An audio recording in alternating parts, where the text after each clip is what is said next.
Shots on Radio City 91.1 FM. కోటాను కోట్ల ప్రాణుల్లోనూ కదిలే చైతన్యం దైవం. దివ్య ఆలోచనల ఏకరూపమే దైవం. చరాచర జీవ ప్రపంచంలోని దైవత్వ భావనా రూపమే ప్రతీక. అక్షరాలు, గుర్తులు, బొమ్మలు ఇవన్నీ దైవానికి ప్రతిరూపమే. ఆ ప్రతీకలపై మనసు లగ్నం చేసి కొన్ని విధానాలు పాటించి ఆత్మశక్తిని పెంపొందించుకోవాలి మనిషి. మనిషికి సమాజం ఎంతో ఇచ్చింది, ఇస్తూనే ఉంది. అతడు వృద్ధిలోకి వచ్చాక సమాజానికి కృతజ్ఞతగా, సమర్పణ భావ సూచకంగా, సవినయంగా బలాన్ని తిరిగి అందించడమే పూజ.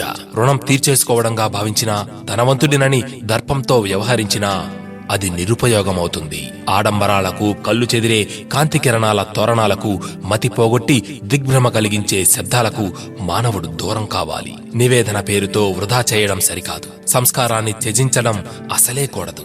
గ్రామ, వీధి, సంఘ పూజల్లో కలిసొచ్చే వారిని ప్రశంసించడం, ఆర్థిక బలం లేక ముందుకు రాని వారిని నిందించడం తగని పని. అందరూ కలిసి చేసే పూజ వల్ల సమైక్య భావన కలగాలి. వ్యక్తిగత శ్రద్ధను సమాజం పట్ల అనురక్తిగా మార్చుకునే సుగుణాన్ని అలవర్చుకోవాలి. మాట, మనసు, చేతలు ఇవి ఆత్మీయతను, అభిమానాన్ని చాటాలి. అప్పుడే అందరూ ఒకటవుతారు. ఊరంతా కలిసి చేసుకునే పూజ ఉత్తమం. కొందర్ని మాత్రం కూడగట్టి చేసేది మధ్యమం అవుతుంది. ఒక్కరే చేసే పూజ సామాన్యమవుతుంది. దైవం ముందు మోకరిల్లి సాష్టాంగ నమస్కారం చేసి క్షమాప్రార్థన సాగించేవారు సంఘంలోకి నడవాలి గాని ఒంటరితనం వైపు కాదు. స్వీయ మోక్షం నా ఆదర్శం కాదు, ఈ సమస్త ప్రాణి జగత్తుకు సేవ చేయడమే పరమార్థం అంటారు స్వామి వివేకానంద. మదర్ తెరీసా ఆలోచన సరళి కూడా ఇదే. తమ శక్తుల్ని, సంపదల్ని మానవాళికి ధారపోస్తున్న మహానుభావుల ఆంతర్యము ఇదే విధంగా ఉంటుంది. దైవానికి నిజమైన నివేదన ఇది. ఆనందాన్ని అందరితో పంచుకోవడమే ప్రసాదం. ప్రతి అవకాశాన్ని అందిపుచ్చుకొని లోకహితం కోసం అడుగు ముందుకు వేస్తే అదే యజ్ఞమవుతుంది.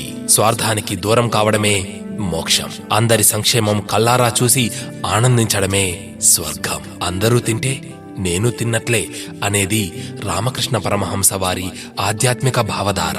చిత్రపటాలు మొదలుకొని విగ్రహాలు, గుడులు, గోపురాలు, సందర్శనలు, మసీదులు, చర్చిలు తదితరాల నుంచి మనిషి మనసు మల్లాలి. అది ముందుకు కదలి విశ్వ మానవాళి సుఖదుఖాలకు స్పందించగలగాలి. అసహాయులకు చేయూతనివ్వడమే నిజమైన పూజ. దీనికి బాహ్య వస్తు సామాగ్రి కంటే అంతఃశక్తి వినియోగమే అత్యవసరం. ఇది అష్టాదశ పురాణాలు, రామాయణ, భారత భాగవతాలతో పాటు ఖురాన్, బైబిల్, వివిధ మత గ్రంథాలు బోధించే పరమ సత్యం. కేవలం బాహ్య పూజలకే పరిమితమై లోకదృష్టిని వీడే ప్రయత్నం పరమ వ్యర్థం. లోకహితమే జీవిత సాఫల్యమని భావించేవారే ధన్యులు. మానవ సేవే మాధవ సేవ. పూజ అంటే సమర్పణ భావం. పత్రం, పుష్పం, ఫలం, తోయం ఇవి చాలు భగవంతుడికి. ధన, కనుక, వస్తు, వాహనాలు సమర్పించాల్సిన అవసరం లేదు. ఆకలితో ఉన్నవారికి పట్టెడన్నం పెట్టడం, రోగగ్రస్తులైన వారికి ఔషధాలిచ్చి ఆదుకోవడం, అసహాయులకు ధైర్యమిచ్చి అక్కున చేర్చుకోవడం ఇవన్నీ దైవారాధనలో భాగాలే. భగవంతుడు ఎన్ని అవతారాలు ధరించినా అవన్నీ మనిషి కోసమే. ఈ నిత్య సత్యాన్ని గుర్తించినప్పుడే తోటి వారి కోసం వారు చేపట్టే పూజలు గౌరవాన్ని పొందుతాయి. అది అందరికీ వన్నె తెస్తుంది. Radio City Podcast.